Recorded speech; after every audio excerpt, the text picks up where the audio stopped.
Well, Eugene, first of all, thank you so much. You have been my saviour. That hotel that I was staying in was a disaster and the noise outside was unbearable. I had 4 hours sleep last night, so thank you. Over the weekend I can stay here. Are you sure it's okay with Pippa? Yeah, no, you're very welcome. No. Just having a former world champion stay in our motorhome, just a privilege. I like you even more. So let's talk about how it's been going. You know, like I say, we've done the 3 rounds. It's sort of, from the outside, it looked like you made a big step in Argentina. I know the race didn't go according to plan. How do you feel like it's going? Is it sort of better or worse than you expected? Last time out in Argentina, Saturday was really good. We were fighting, looking like we could have went into Q2, exactly where I felt we should be. Race didn't go to plan, but early days, we got to work on that. And let's talk about like the mentality side of it. How do you mentally approach trying to score a point? You know, literally, like, and that's your goal. Is that frustrating? Yeah, it can be frustrating, but I've been in this position before because I was here in 250 Grand Prix a long time ago, 2007, 2008, and I had to change my goals then. I knew there was no way that I was going to be able to fight for the podium, so I've been in a similar position before, and that definitely helped, but I've had to change my approach over the winter, and so far so good. I've been taking it step by step, and we've been making solid progress.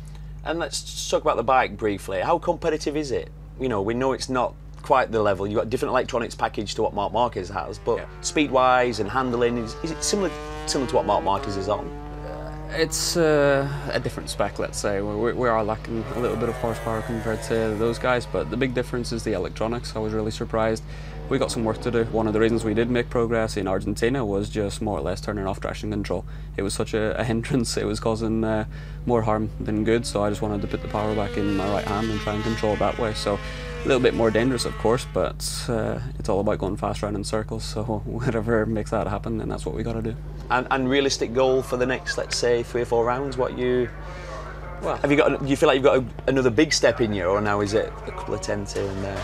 We have for the race, definitely, because our pace in Argentina on Saturday, I was sure I was going to be there fighting for 9th and 10th. That's what it looked like, and even when I look back at the end of the race, the pace that we should have had, I was aiming to be with Vinales and Redding, but we were 10 seconds behind, nowhere near that, so that's what we've got to work on. And I want to get in Q2. That's got to be one aim, because if you start up the front you can get with those guys, and then try and score some points. First off, I should stop talking about getting into the top 10 of races. I need to get a point on the board. Yeah.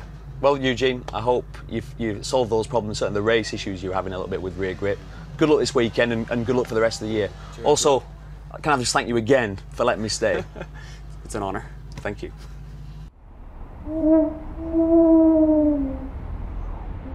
Turn your light off, mate. Night, Pip.